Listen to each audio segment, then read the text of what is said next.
অন্যের জন্য শুভ কামনা করলে এটা ফিরে নিজের দিকে আসে, এটা খেয়াল রাখেন। এটা একটা লাইফ হ্যাকস শেয়ার করতেছি, আজীবন কাজে লাগবে। অন্যের জন্য যেটাই ভালো কামনা করবেন এটা ঘুরে আপনার দিকে আসবে।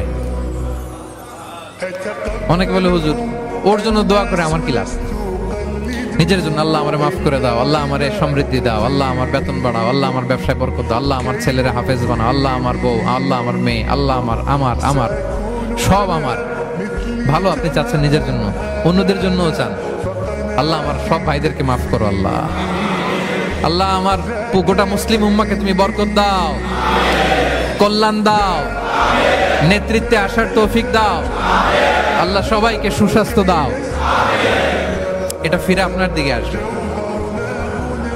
অন্যের জন্য শুভকামনা বহুগুণ বৃদ্ধি হয়ে নিজের দিকে রিটার্ন করে। বিষ্ণু সাল্লাল্লাহু এটাই বলেছেন, মা মিন আবদিন মুসলিমিন ইয়াদউ লিআখিহি বিযাহরিল গায়বি ইল্লা ক্বালা লাহুল মালাকু ওয়া লাকা বিমিসলিন।